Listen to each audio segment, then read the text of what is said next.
que là, c'est un peu impersonnel, je ne vois même pas la face.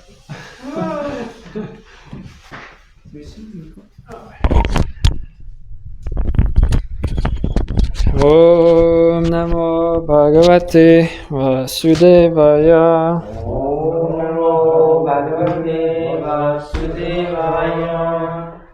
Om Namo Bhagavate Vasudevaya. Om Namo Bhagavate Vasudevaya. Om Namo Bhagavate Vasudevaya.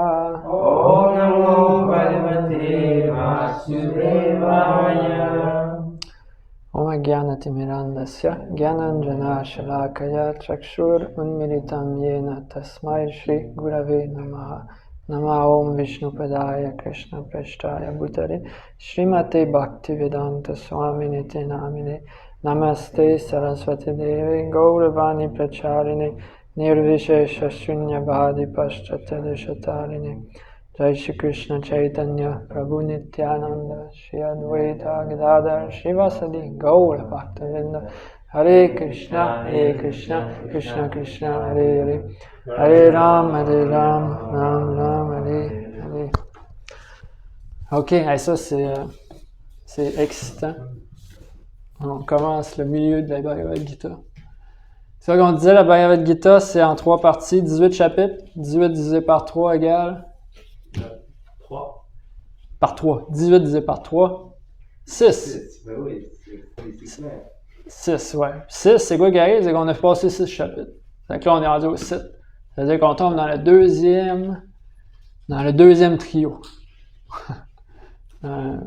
Puis le premier trio, ça parle de Karma Yoga.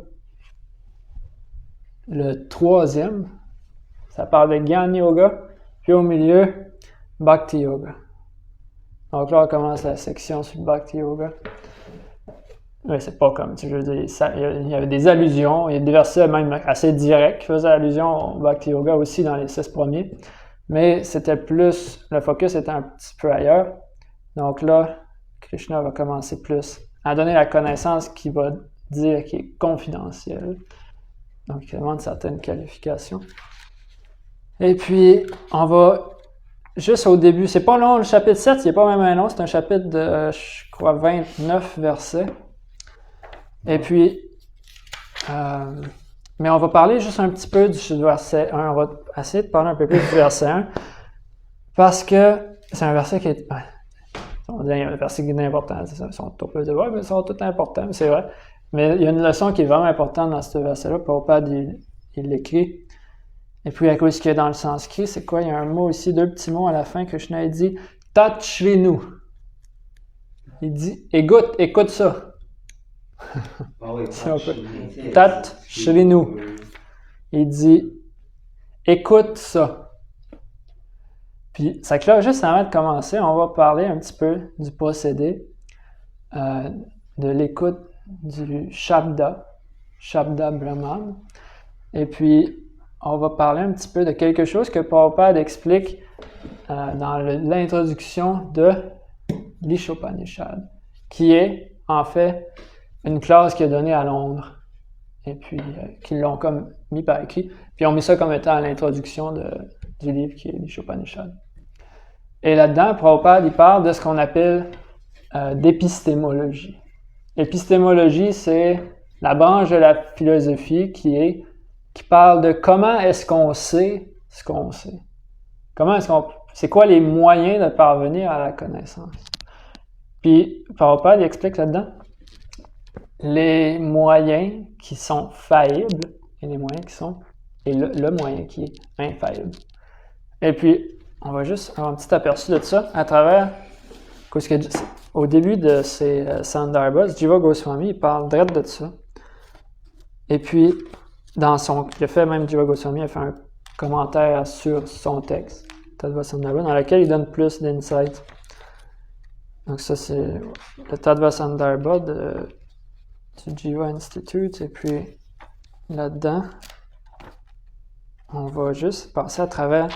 Il y a des descriptions un peu plus élaborées de ce que Prabhupada décrit comme étant... Ça vient d'un verset, je pense, du Padma Purana, les 4 défects. C'est quoi en français? Les 4 imperfections. C'est gentil. Déficiences. Les 4 imperfections que chaque personne a qui font que on a tendance à ne pas percevoir les choses telles qu'elles sont. Donc, c'est important de comprendre ça pour ensuite comprendre c'est quoi le procédé d'arriver à la connaissance. Donc, dans ce texte-là, ouais, c'est ça. Les Sandarbhas, les 6 Sandarbhas de Jiva Goswami, c'est un peu son explication du Bhagavatam. Un peu comme c'est une série de versets qui arrange pour nous aider à comprendre plus l'essence du Bhagavatam. Et puis là-dedans, il dit au début, qu'avant de commencer n'importe quel texte, il dit « Faudrait qu'on établisse premièrement c'est quoi le procédé par lequel on arrive à la connaissance. » Aussi, on est là, puis on parle de connaissance, mais c'est quoi le procédé qu'on arrive à la connaissance? Puis là, il dit, ce qui arrive, c'est que la perception, comment ça s'appelle, pratyaksha, c'est que la connaissance qu'on a à travers les sens, puis la connaissance qu'on a à travers notre intelligence, il dit que c'est limité. Ce que dans la philosophie moderne, il appelle l'empiricisme et le rationalisme. Empirique, c'est ce qu'on touche, ce qu'on voit, ce qu'on sent, tout ce qu'on peut mesurer, mais mesurer à travers nos sens. Et ensuite, l'aspect plus rationnel, Hanuman, qui n'est pas décrit. Hanuman, pas Hanuman le singe, le singe majestueux, mais Hanuman sans H au début. Et puis, c'est ça donc notre raison qui est limitée. Donc, on va juste passer à travers, essayer de comprendre un petit peu plus ces 4 imperfections-là. Donc, le premier, il s'appelle, donnez le mot sanskrit, Brahma. Pas Brahma encore, faut qu'on sache, c'est pas Brahma comme Brahmaji, Tene Brahma, Hridaya, Adhikavaya, pas le Brahma qu'on connaît, mais Brahma, qui est décrit d'une façon un petit peu plus différente, qui est en fait la propension à être illusionné. La propension à l'illusion, en fait. Qui est décrit en 2 parties. La première, c'est une illusion plus comme fondamentale, une illusion sur qui on est. Puis la deuxième partie, qui est un type d'illusion un peu plus comme circonstancielle, qui est que des fois, c'est comme juste un mirage. Tu peux être dans le désert, puis tu as soif, puis là, tu vois « Ah, gars, il y a de l'eau là-bas », puis là, tu pars vers l'eau, puis tu t'aperçois qu'il n'y a pas d'eau. Donc, il y a des hallucinations, tu peux prendre des drogues, tu peux prendre du LSD, puis là, tu penses que tu vois bien des affaires. Mais finalement, c'est pas... Ouais, c'est ça. Le gars à côté de toi, il voit pas les mêmes affaires. Donc ça, c'est ce qu'on appelle Brahma. La deuxième imperfection, ça s'appelle Pramada, qui est la tendance à faire des erreurs. On va pas te donner l'exemple dans les Upanishads de Gandhi. Il disait « Ah oui, Gandhi, le monde, il pense qu'il est bien bon. » Puis il s'est fait dire « Ah, faut pas que tu sortes pour aller à ce meeting-là parce que je pense que tu vas te faire assassiner. » Puis il s'est dit « Ah, ça doit être bon. » Puis là, il a été fait assassiner. On peut pas dire c'est ça, on a la capacité à faire des erreurs. Mais ici que Jiva Goswami, il sépare en 2 aspects. Il dit c'est soit on fait des erreurs à cause qu'on est inattentif, ou soit qu'on fait des erreurs parce qu'on prend une perspective partielle et limitée, puis on comme extrapole ça pour dire que ça représente tout, comme une part. Notre petite affaire, on capte juste quelque chose, puis là, on pense que ça s'applique à tout.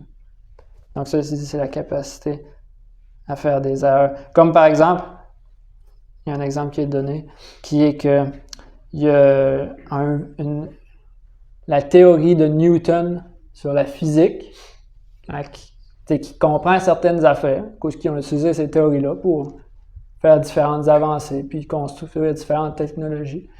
Mais cette théorie-là n'est pas compatible avec la physique quantique. Donc, c'est comme tu as une affaire tu es capable de percevoir une partie de la réalité, Mais ça ne s'applique pas à tout. Donc, c'est la capacité à faire des erreurs. C'est que tu prends quelque chose de partiel, quelque chose de limité, puis tu dis, oh non, mais ça inclut tout. Donc, c'est la capacité à faire des erreurs. La troisième, c'est vipralipsa, qui s'appelle, on va pas dire cheating propensity, hein? La propension à tricher les autres et se tricher soi-même. Ça, c'est ça, le tricher les autres, ça c'est l'aspect plus grossier. Mais l'aspect plus subtil, c'est qu'on triche les autres à cause qu'ultimement, on se triche nous-mêmes. Ça, c'est la catch. J'avais parlé de confirmation bias. C'est qu'au lieu de... Mettons, tu as une théorie, puis là, tu cherches juste les preuves qui confirment ta théorie. Puis les autres qui ne confirment pas ta théorie, tu as comme une tendance naturelle à les mettre de côté, sans même te l'apercevoir quasiment. Parce que ton but, c'est vraiment comme juste de confirmer ta théorie. Au lieu de changer ta théorie selon des preuves, ok, mais il y a des preuves qui changeraient ma théorie, ben là, je vais m'ajuster en fonction de ça. Donc ça, c'est vipralipsa. La tendance à se tricher et à tricher les autres. Puis le dernier, il est assez simple, karanapatava, c'est qu'on a des sens limités. On s'obstinera pas trop là-dessus. Tout comme, tu sais, mettons, on est capable de voir, tu sais, il y a comme un range, il y avait comme les rayons comme infrarouge, puis ça. Puis nous autres, on est capable de voir un certain range. Entre ça puis ça, on est capable de voir. Mais il y a des animaux qui sont capables de voir plus par là, d'autres plus par là. Il y a des écoutes, je pense que c'est Gokul qui me disait ça, il dit il y a des ours qui sont capables de sentir des baies à genre quelques kilomètres. Ou c'est-tu pas vous, c'est-tu vous qui disait ça? Je sais pas, quelqu'un disait ça récemment. Anyway. Mais c'est ça, il y a des animaux qui ont l'ouïe comme vraiment comme plus développé. Donc, étant donné que nos sens sont limités, bien naturellement, on va faire des erreurs. Donc, tout ça pour dire que nos sens et notre capacité à raisonner sont limités de toutes sortes de façons. Donc, ici, dans le Tattva Sandarbha, Jiva Goswami dit, ben, on ne peut pas approcher la réalité ultime avec ça. Parce qu'on n'est même pas capable de comprendre la réalité relative, la réalité matérielle complètement. Donc, comment est-ce qu'on peut utiliser ça pour en plus approcher la réalité ultime? Il y a quelque chose qui ne marche pas ici. Donc, le procédé qui est recommandé, c'est d'écouter une vibration qui s'appelle Shabda Brahman ou Shabda Praman, parce que Praman, ça veut dire, c'est ça, c'est un moyen d'arriver à la connaissance. Donc, Shabda Praman. Et c'est quoi ça? Eh bien, c'est la vibration spirituelle.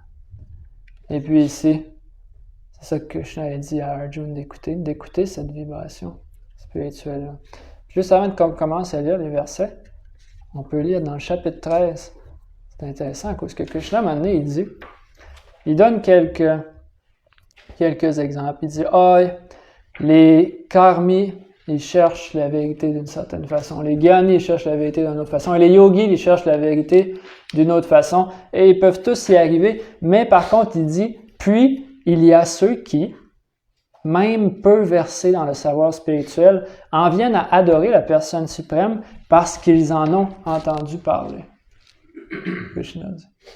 Donc, il y a toutes sortes de gens qui approchent avec différents procédés yogiques. Il dit, puis il y a ceux-là qu'ils ont été chanceux d'écouter la bonne affaire de la bonne personne. Puis d'appliquer ce qu'ils ont écouté. Comme les gopis. Comme les gopis. Ouais, les gopis. Qu'est-ce qui s'est passé avec les gopis? Mais les gopis, ils connaissent la Veda parce qu'ils ont entendu parler par le Brahmana, je crois, dans le village de Ben c'est sûr, la majorité des gopis, en tout cas, c'est dans les autres affaires, parce que les autres ils étaient parfaits avant même d'apparaître dans cette vie-là. Donc, mais nous, il y a différents types de gopis, mais en tout cas, mais on voit même dans Krishna Lila aussi, on le voit que c'était les femmes des brahmanas, des yogic brahmanas, qui avaient entendu parler de Krishna en allant dans la forêt pour, comme, ils avaient rencontré en tout cas du monde qui venait comme, que leur job c'est de vendre des baies ou une affaire comme ça, des noix. Puis ils ont entendu parler de Krishna à propos d'eux autres, donc ça les a purifiés.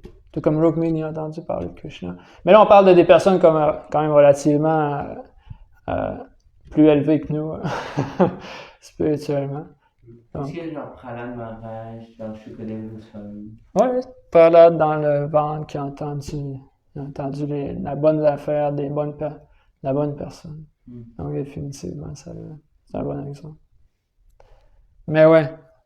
Mais c'est ça, il dit, Krishna dit, même, il y a ceux qui, même s'ils sont peu versés dans le savoir spirituel, en viennent à adorer la personne suprême parce qu'ils en ont entendu parler. Prêtant volontiers l'oreille au dire d'autorité, eux aussi triomphent du cycle des morts et des renaissances. Donc, juste en écoutant la bonne chose, la bonne personne. Ils sont capables de passer à travers le cycle des morts et des renaissances. Donc, avec cette compréhension-là, on peut prendre le conseil de Krishna. Peut-être chez nous, écoute ça.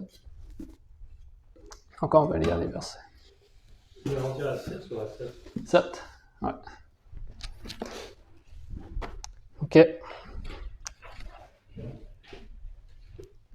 Donc, ça, c'est un verset.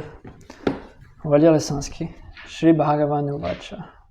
Maya Sakta Mana Partha Yogam Yujan Madashraya Asam Shayam Samagramam Yatagyaisya Sitat Shrinu.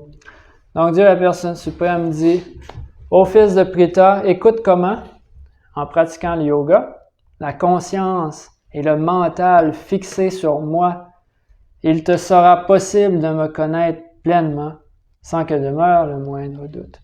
Donc oui, il dit d'écouter, il dit d'autres affaires aussi. Il dit écoute-moi, mais il dit Maya Sakta Mana.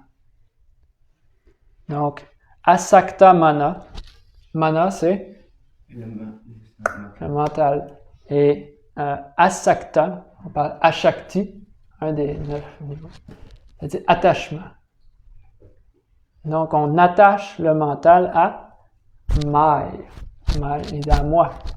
Tous ceux qui ont le mental attaché vers moi. Yogam Yujan, pratiquant le yoga. Mat Ashraya, en ayant conscience de moi.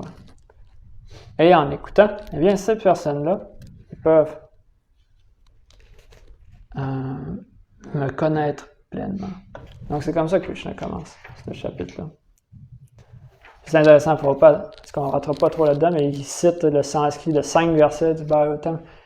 Chant 1, chapitre 2, versets 17 à 21, ça, là, tout le monde devrait utiliser ces versets-là. C'est des versets quasiment les plus importants.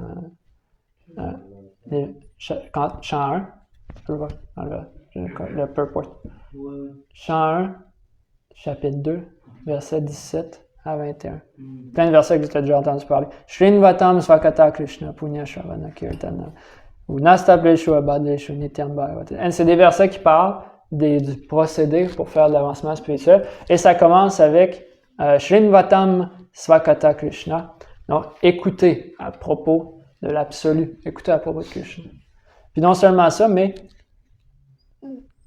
il y a un verset juste avant ça aussi qui est important. Il ne faut pas dépositer que ça dit d'écouter le maître spirituel et de servir le maître spirituel, les personnes avancées spirituellement. Et que quand on fait ça, eh bien, on a un goût pour l'écoute des propos de Krishna qui se manifestent en nous. Puis quand on a ce goût-là, quand on a cet attrait-là, parce que des fois, on est comme, OK, on n'entend pas à propos de Krishna, puis on n'est pas trop encouragé, mais quand on a cet attrait-là, eh bien, à ce moment-là, Ridhyantasto Yabhadrani Vidunoti Satam Krishna, il rentre dans le cœur, il dit, puis il commence à nettoyer. Quand on développe le désir. Mais le désir, il vient, vraiment, il faut écouter. En écoutant, on a plus de désir d'écouter. Mais aussi en étant bien engagé dans une pratique qui est de servir les sadhus ou la mission des sadhus. Anyway, on va commencer. Hein? Tant qu'à parler de vibration transcendantale, on va lire des versets. On va en écouter, au lieu juste de parler de ça. Donc, on va pas lire toutes les traductions. Krishna dit maintenant, il dit, je vais maintenant tout te révéler de la connaissance phénoménale et nouménale, hors de quoi il n'est rien qu'il reste à connaître. Donc, c'est quoi ce phénoménal et nouménal? pourrait remplacer ça très simplement par je vais tout te révéler à propos de la connaissance matérielle et spirituelle. Donc, tout est. Ça veut pas dire qu'il commence à tout expliquer. Des fois, il y a aussi un verset un peu similaire dans les Upanishads, puis il y a du monde qui utilise ça pour justifier comme s'absorber dans la connaissance vraiment spécifique sur des choses, sujets matériels qui ne sont pas nécessairement pertinents. Mais le point quand il dit je vais tout réveiller la connaissance matérielle, c'est que je vais te réveiller les principes. C'est des principes à savoir pour comprendre comment l'énergie. Pas dire qu'il va commencer à compter toute la game de soccer, puis les subtilités des positions au soccer, puis whatever. On peut se perdre l'énergie matérielle est infinie. Mais Krishna va donner les principes qui nous permettent de comprendre comment le monde matériel est régi, par quelle loi, pour qu'on puisse comprendre ce qu'on a à comprendre. On n'a pas besoin de tout savoir de ce monde-là, mais du moins comprendre comment ça fonctionne pour qu'on puisse éventuellement s'en libérer. Donc Krishna dit ça, je vais travailler toute cette connaissance-là. Puis là, le troisième verset, un verset qui est connu, puis que Krishna va répéter de différentes façons. Manushyanam sahasreshu kachit yatati siddhaye yatatam api siddhanam kachin mam veti tatvataha. Donc, Manushyanam sahasreshu. Parmi des milliers d'hommes, il dit un seul peut-être va essayer d'atteindre quoi? D'atteindre siddhi, la perfection. Puis, à travers tous ceux qui atteignent la perfection, qui n'est pas la majorité d'entre eux, eh bien, il dit rare est celui qui parvient à me connaître en vérité. Donc, c'est pour nous faire comprendre que cette connaissance-là, c'est pas comme pas à tous les coins de rue qu'on la trouve. Donc, le chant continue. Ouais. Parce que c'est tout le coin de rue de P9 puis la fontaine de plus de chance. Bhumir apo nalo vayu. Ok, ça c'est important. Kam mano buddhir evacha. Ça va essayer de reconnaître des mots dans le sanskrit parce que ces mots-là, c'est différents éléments. 8 éléments. Bhumir apo nalo vayu.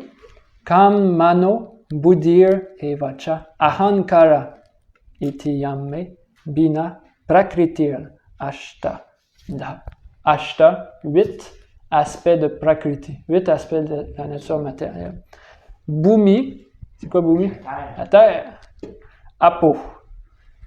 Ça, je sais pas. Mais ça dit dans une traduction mot pour mot, on est chanceux. C'est l'eau. Ouais. Nalo. Anala, le feu. Vayu. Ça donne à être le même mot pour le deva qui régit cet élément. Donc, Vayu, oui. Le vent. Kam, c'est l'éther. Donc ici, on a 5 éléments matériels grossiers. Et puis ensuite, il y a 3 éléments matériels subtils. Mano, encore, comme on parlait tantôt. C'est quoi Mano? Mental. Buddhir. Intelligence, buddhi. Et puis ahankara. Non, c'est le faux ego. Ahankara. Ahankara vimudatma. Kartahamiti manyate. Dans le verset Prakrite kriyamanani gunai karmani sarvasha. Verset 3-27, qui est important aussi. C'est ça que Krishna dit. Celui-là qui pense qu'il fait tout dans le monde matériel. Moi, je fais tout. Tout ce que je fais, c'est moi. Lui, il est contrôlé par le ahankar, par le faux ego. Donc, ça, il dit, mais ça, c'est intéressant, il dit pas seulement que c'est mes 8 énergies, il dit bhina prakritir ashta. Donc, ashta 8, prakritir énergie matérielle. Bhina, ça veut dire, c'est mes énergies, mais qui sont distinctes de moi. Donc, sont séparées. Donc, c'est des énergies qui viennent de Krishna, mais ça veut dire que Krishna, il sent le besoin de faire une distinction ici. C'est mes énergies, mais c'est pas mes énergies, c'est pas mes énergies les plus intéressantes. Donc, c'est mes énergies séparées. Krishna dit. OK. Ça, parce que c'est tout... je suis plus excité dans ce chapitre-là que la semaine passée, je sais pas. Ça, c'était le yoga. Puis, je faisais comme Arjun, j'étais découragé. Là. Arjun, il lisait toutes ces affaires. Là. J'étais comme, ouais, c'est pas facile. C'est ça, anyway.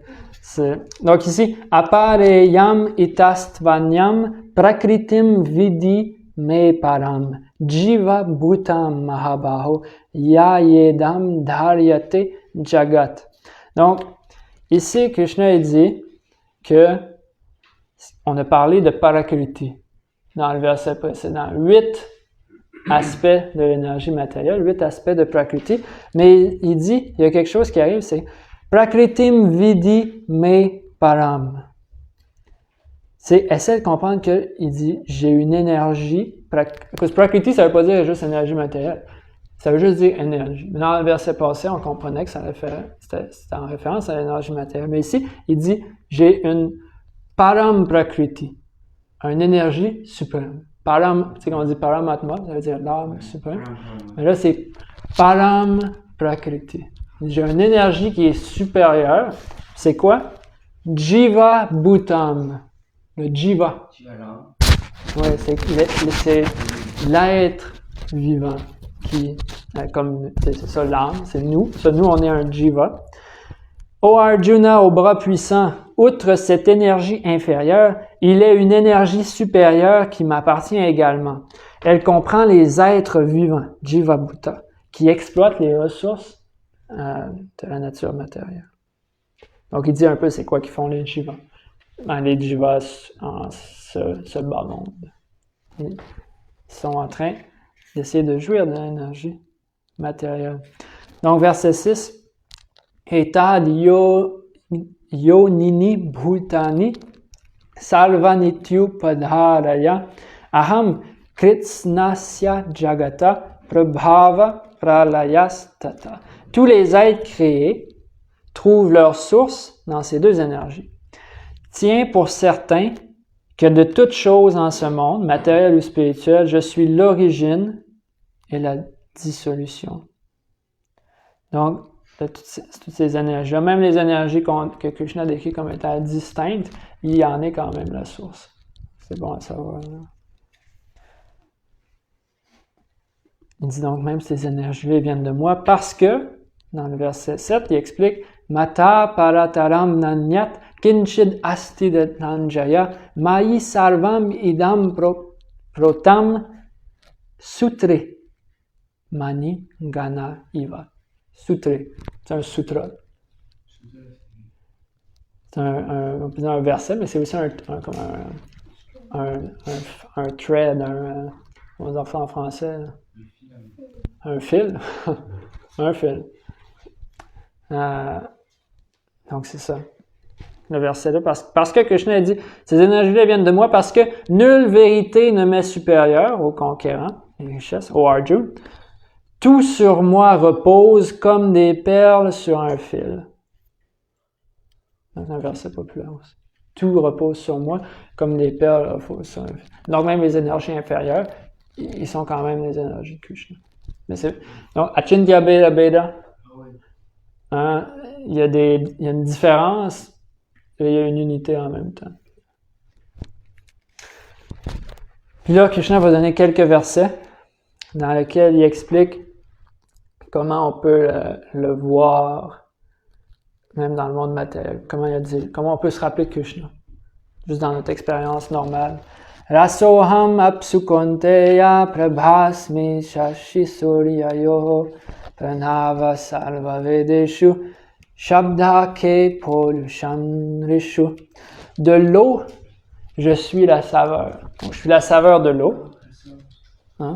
Rasoham apsu. Du soleil et de la lune, la lumière. C'est quoi qu'on reconnaît, qu'on apprécie du soleil et de la lune? C'est la lumière. Ils ont un type de lumière différente, mais c'est ce qu'on dit. Donc il dit du soleil et de la lune, je suis la lumière, et des mantras védiques, je suis Om, Pranava. qui veut référer à Om. Om, c'est pas un menteur populaire. Je suis le son dans l'éther et je suis l'aptitude en l'homme. Punyo gandha pritivyam cha tejas chasmi vibhavaso jivanam salva bhuteshu tapas chasmi tapavishu. Je suis le parfum originel de la terre et la chaleur du feu. Je suis la vie en tout ce qui vit et je suis l'ascèse de l'ascète. Apprends au fils de Pritha que je suis la semence initiale de tous les êtres, de l'intelligent, je suis l'intelligence, et du puissant, je suis la prouesse. Donc, quand tu vois quelqu'un de fort, tu dis, la force, ça vient d'où? Ben, ultimement, ça vient de Dieu. Quand quelqu'un est intelligent, l'intelligence, ça vient d'où? Eh bien, ça vient du divin. Bhalam bhalavatam chaham kamaraga vivarjitam dharma virudo bhuteshu kamosmi bharatar shaba. Je suis la force du fort, exemple de passion et de désir. Je suis au Seigneur des Bharats, l'union charnelle qui n'enfreint pas les principes de la religion. Donc, je suis la sexualité qui n'enfreint pas les principes de la religion.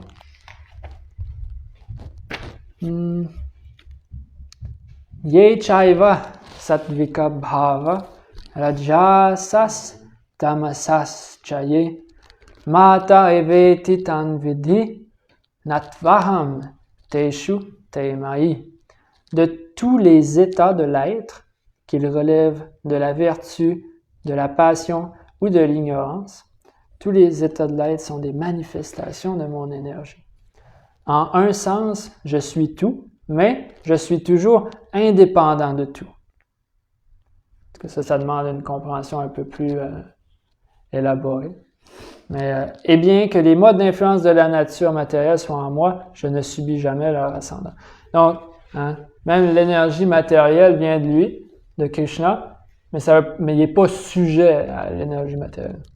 C'est comme une différence à faire. Et puis il dit, en un sens, je suis tout, mais je suis aussi indépendant de tout. Ça, c'est aussi bon à savoir. Puis ça, Krishna va répéter ça d'une façon un petit peu différente. Au chapitre 9, il dit, tout vient de moi, mais je suis pas en tout. Ça, c'est comme... faut faire la différence. Il y a différents niveaux d'énergie. Pourquoi tantôt Krishna parle d'énergie inférieure puis supérieure? D'une certaine manière, c'est tout égal, mais en même temps, c'est pas tout égal. Donc ça, c'est des choses qui, à force d'entendre différents versets qui parlent des différences et de l'unité, avec un certain temps, on vient avoir un peu une intuition de savoir les choses, comment ils sont connectés à Krishna à différents niveaux. Donc, là, Krishna, ici, il exprime son anxiété. Tribir guna mayer bhaver ebi sarvam idam jagat mohitam nabhijanati mam ebya paramavyayam. Il dit, égaré par les trois gunas, égaré par l'énergie matérielle, eh bien, l'univers entier ignore qui je suis, moi, le suprême, l'intarissable, qui les transcende. Donc, Krishna dit, perdu dans l'ignorance, dans différents types d'ignorance, l'univers sait pas qui je suis. L'univers, les gens ne me connaissent pas. Par la force de cette énergie matérielle. Puis c'est dans le verset 14, là, Krishna, verset très populaire. Faites ton deuxième verset. Oh! Krishna va expliquer, c'est ça, c'est un petit peu plus par rapport à ça, mais que ultimement, c'est possible de le connaître, même si tout dans le monde matériel, on dirait, comme nous envoie dans la mauvaise direction, il va expliquer qu'il y a une façon quand même d'arriver à le connaître. Daivi esha gunamai mama maya dulatyaya mameva ye prapadyante mayame tam tarantite. Donc, Daivi esha gunamai, c'est que mon énergie matérielle, il dit elle est Daivi, elle est divine. Krishna il appelle l'énergie matérielle comme étant divine. Donc, ça veut dire qu'elle n'est pas pire, cette énergie-là. Ça- Hein? Mais pourquoi? Elle n'est pas pire. Mais pas pire. Elle n'est pas pire dans le sens que, tu sais, je veux dire, elle est forte. Ouais. C'est pas une joke. Donc, Mama Maya Dulatyaya. Il dit Mama, hein, Mamaya, Mama Maya. Il dit Mamaya, à moi, cette énergie illusoire-là, il dit Dulatyaya. Il dit un dur, c'est pas. On peut s'en rappeler comme ça quand tu lis le verset. Là, Mama Maya Dulatyaya. Il dit Mamaya, un dur à surmonter. Mais, il y a un mais, une chance, il y a de l'espoir. Mais celui qui s'abandonne à moi peut la transcender aisément. Donc, il dit, cette énergie divine-là, mon énergie matérielle divine, très difficile à surmonter, mais pour celui qui s'abandonne à moi, c'est facile. Donc, je ne vais pas dire simple for the simple. C'est simple pour ceux-là qui sont simples d'esprit. Mais quand on a de la duplicité dans notre, puis on est fier de notre en tout cas, c'est peut-être pas si facile que ça. Avec le faux ego. Ça, faut le tester. Ouais, simple for the simple and complicated for the complicated. C'est ça l'expression.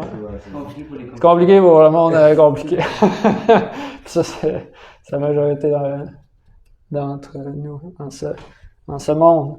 Donc, Krishna met ça. C'est un bon verset. Mais là, Krishna après il explique. 2 versets suivants, il va parler de ceux-là qui veulent pas s'abandonner. Parce que là, il dit, OK, c'est dur de la transcender, mais c'est facile en s'abandonnant. Mais là, il dit, mais il y a du monde qui veulent pas s'abandonner. Puis après, il va expliquer, en verset suivant, les autres types de personnes qui sont ceux qui essaient de s'abandonner à Dieu. Donc, on va lire différents types de personnes. Donc, namam duskritino muda prapadyante narada maha mayaya parityagyan asuram bhavam ashita. Donc, les hommes d'une sottise grossière, ceux qui se trouvent au dernier échelon de l'humanité, ceux dont le savoir a été dérobé par l'illusion, et ceux qui participent de la nature athée des asuras, ou des démons. Je ne veux pas dire qu'ils ont des cornes, mais c'est à cause des fois, comme quand on utilise le mot démon, c'est comme, asura, dans le sens que le monde, quand tu utilises le mot démon, c'est comme, matérialiste, c'est surtout ça, on dit quelqu'un de bien matérialiste, hein, c'est ce qu'on veut dire par un asura. Eh bien, aucun de ces personnes-là, ils s'abandonnent à moi. Et puis, Prabhupada donne une description très élaborée de chacun de ces types de personnes-là. Et puis, je vais vous laisser le plaisir de lire ça, tout ça, vous-même.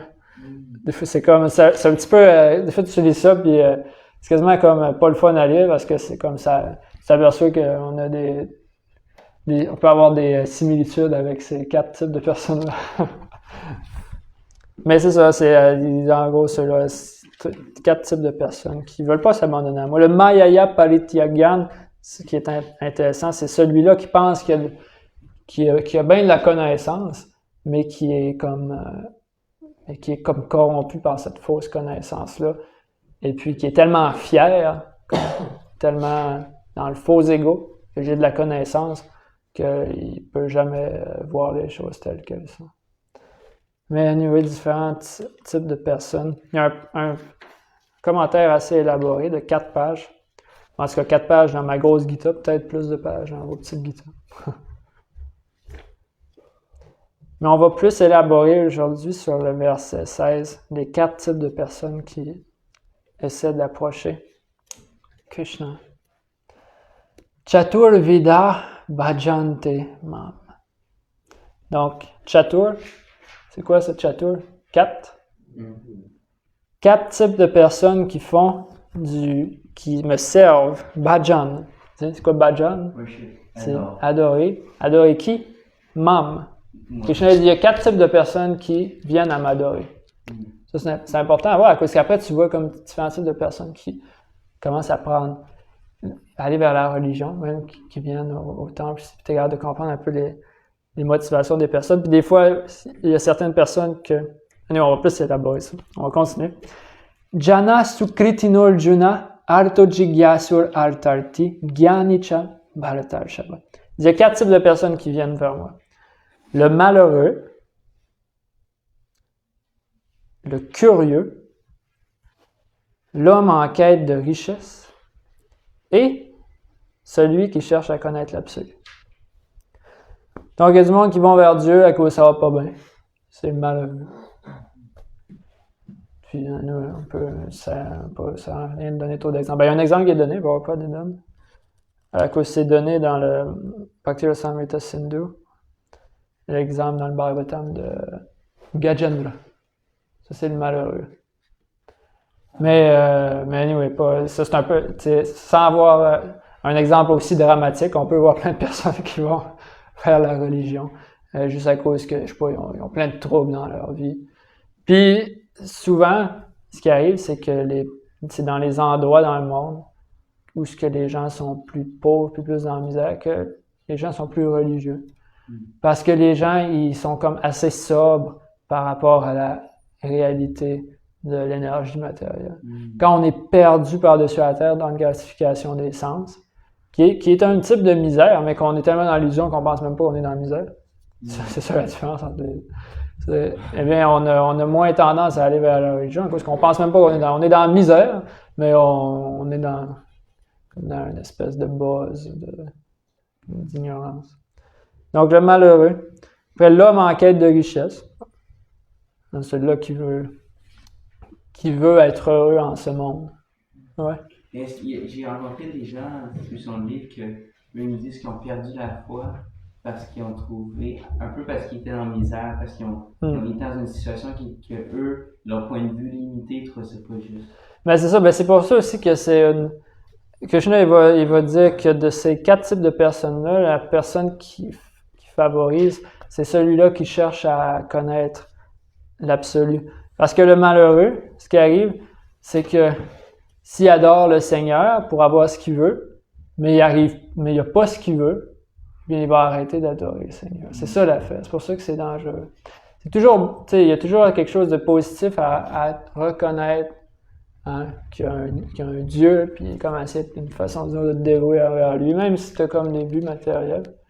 Mais le problème, puis c'est ça que Prabhupada décrit, c'est que il y a 2 types de choses qui peuvent arriver. Soit tu demandes quelque chose, puis tu l'as, fait que là, tu n'as plus besoin de Dieu.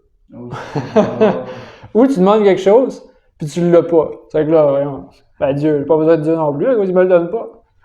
C'est que dans les 2 types que tu l'as ou tu l'as pas, c'est une position dangereuse. Mais, l'affaire, c'est que Krishna, il dit, il y a 4 types de sukritina. Il dit, c'est des personnes pieuses. Pourquoi? Il dit, parce qu'au moins, ils m'approchent. Puis, Krishna va reconnaître ça à un certain degré. Dépendamment de la situation, dépendamment de la sincérité, il y a plusieurs facteurs. Mais au moins, Krishna, là, dans le verset précédent, on disait les 4 types de personnes qui ne veulent pas s'abandonner à lui. Mais ça, au moins, il reconnaît qu'au moins, il y a une connexion qui est faite. Il y a un effort qui est fait. Donc, le malheureux, lui qui veut des richesses. Le curieux, le curieux, il manque un peu de sincérité, mais c'est ça, juste, des fois, on est là, on chante dans la rue, puis là, il y a du monde qui vient nous voir, c'est quoi ça? Puis on leur explique, puis tu aimerais ça en savoir plus, puis là, mais à un certain moment, leur curiosité, étant donné que c'est ça qui veut, leur curiosité est satisfaite. Un coup que la curiosité est satisfaite, comme, ils ont eu ce qu'ils voulaient, c'est ça. C'est ça l'affaire. Donc, pour ça, Krishna, le 4e ici, c'est l'homme qui cherche à connaître l'absolu. Et dans le verset suivant, Krishna va expliquer que le sage, au parfait savoir, constamment absorbé dans le service de dévotion, est le meilleur d'entre eux, car il m'est très cher, comme je lui suis très cher. Donc, celui-là qui cherche la vérité. au-delà de ce que s'il y a s'il y a une bonne situation matérielle ou s'il n'y a pas une bonne situation matérielle, ça l'importe peu. Mais à cause que lui, son objectif, il transcende ça. Il approche Dieu, pas pour avoir une bonne situation dans ce monde, mais parce qu'il est arrivé à une certaine réalisation que toutes les situations en ce monde, ils sont à un certain niveau indésirables, étant donné qu'ils sont temporaires. Donc, il est arrivé à une certaine réalisation. Donc, dans le verset 18, Krishna dit, tous ces dévots sont certes des âmes magnanimes, mais je considère non différent de moi celui qui me connaît. Parce qu'il est dédié à mon service transcendantal, il est sûr de m'atteindre, moi, le but ultime, l'ultime perfection. Donc, encore Krishna décrit, c'est qui est le plus cher à lui. Après de nombreuses morts et renaissances, l'homme au vrai savoir s'abandonne à moi.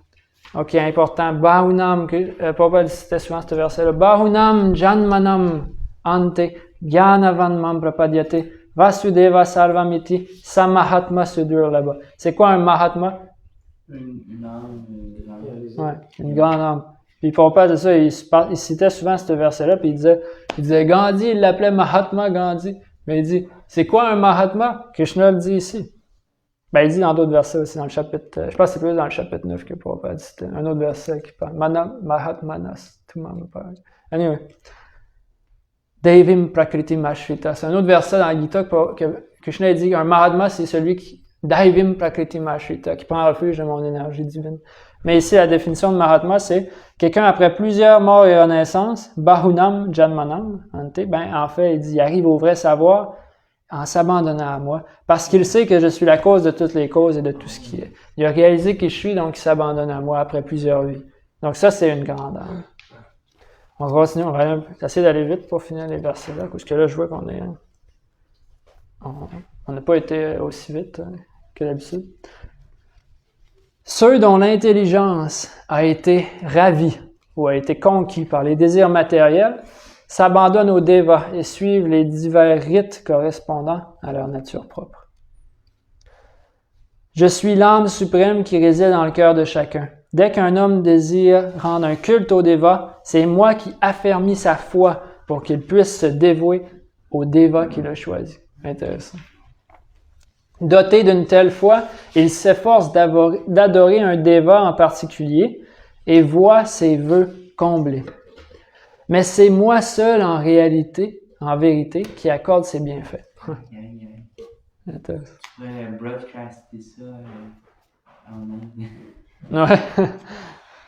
Les hommes de faible intelligence rendent un culte au déva, mais les fruits de leur adoration sont éphémères et limités. Ceux qui vénèrent les dévas atteignent leur planète, alors que mes dévots viennent à mon royaume suprême. Donc c'est là qui adorent les demi-dieux, ils ont des résultats limités. Et puis ils vont ultimement atteindre leur planète. Parce qu'ils ne me connaissent pas parfaitement, les hommes dénués d'intelligence croient que j'étais auparavant impersonnel et que j'emprunte maintenant une forme personnelle. Moi qui suis Dieu, la personne suprême. Leur manque de connaissance les empêche de connaître ma plus haute nature, suprême et impérissable. Qu'est-ce qu'un impersonnaliste a commenté sur ce verset-là? Ça, c'est écrit noir sur le... Ouais, il aime ça, je vais tourner le sanskrit à gauche puis à droite. Je ne me montre jamais aux sots et aux insensés. Insensé. C'est ça le point, c'est que si tu n'as pas la bonne sincérité, Krishna il ne va pas se révéler à toi. Donc tu peux avoir ces versets-là, tu vas les interpréter d'une façon différente. C'est ça le point. Il dit, je ne me révèle jamais aux sots et aux insensés. Le voile de ma puissance interne me soustrait à leur regard, si bien qu'ils ne savent pas que je suis non-né et inexhaustible. Ô Arjuna, parce que je suis Dieu, la personne suprême, je sais tout du passé, du présent et de l'avenir. Je connais tous les êtres, mais moi, nul me connaît. Encore, Krishna dit, une dizaine de versets, ça Krishna disait. Il dit, personne ne me connaît. Puis il dit encore, personne ne me connaît. Donc Krishna, en même temps, il y a comme un certain, comme une lamentation que les hommes n'arrivent pas à le connaître. Encore, personne ne me connaît. Ouais. Ô descendants de Bharat, puis ultimement, à cause que ultimement, ils ne connaissent pas, à cause qu'ils ne veulent pas le connaître. C'est ça, c'est l'Ouest. C'est un autre affaire. Ô descendants de Bharat, ô toi qui triomphes de l'ennemi, tous les êtres viennent au monde dans l'illusion, égarés par les dualités nées du désir et de l'aversion. Ceux qui ont agi avec piété dans leur vie passée, comme dans la présente, et en ont banni le péché, sont délivrés des dualités illusoires. Ils me servent avec détermination. Donc, Krishna, c'est ça, il disait, tout le monde vient dans ce monde-là dans l'illusion, mais il dit, il y a du monde aussi que dans leur vie passée, puis dans leur vie présente, ils se sont efforcés de faire des bonnes activités, donc eux, ils arrivent pas au même niveau que les autres. Et, il y a 2 autres versets, ouais. Il y a 30 versets finalement. Les hommes intelligents qui s'efforcent de se libérer de la vieillesse et de la mort prennent refuge en moi dans le service de dévotion.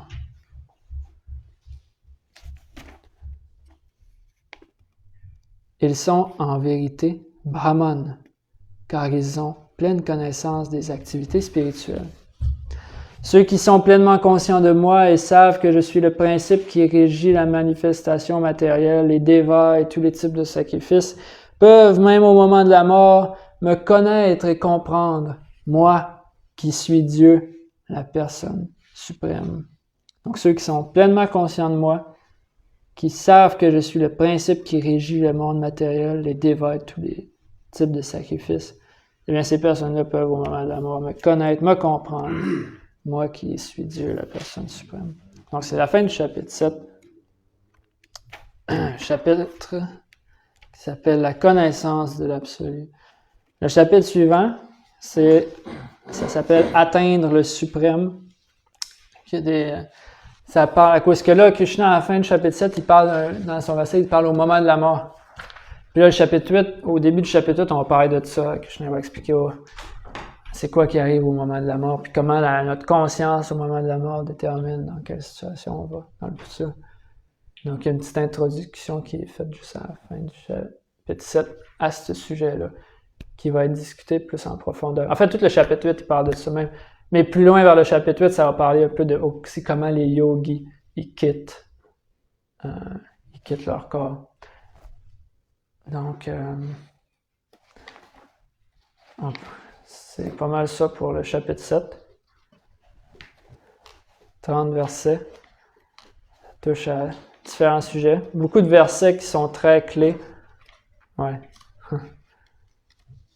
Plusieurs versets qui sont très importants. Donc, commentaire? Oui, je vais reprendre le 28e verset. Ceux qui ont agi avec piété dans leur vie passée, comme dans la présente, et ont banni le péché, sont délivrés des dualités illusoires. Ils me servent avec détermination. Mm-hmm. J'ai bien aimé ce point. Ouais. Ouais, ben c'est intéressant à cause que Bhajante mam drida.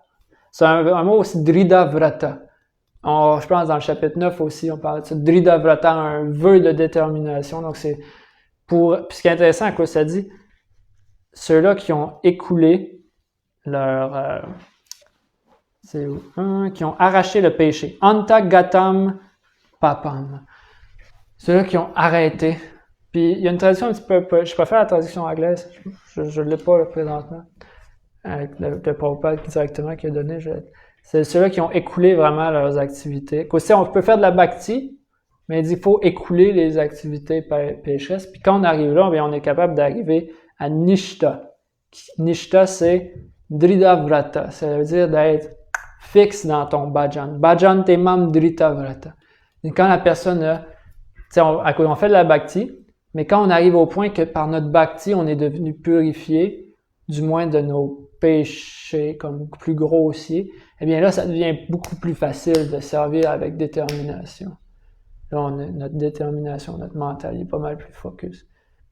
Donc, ce verset-là est souvent expliqué en relation avec comment atteindre Nishta. Nishta qui est comme être steady quand on arrive à ce point-là. Donc, ouais, c'est un verset important.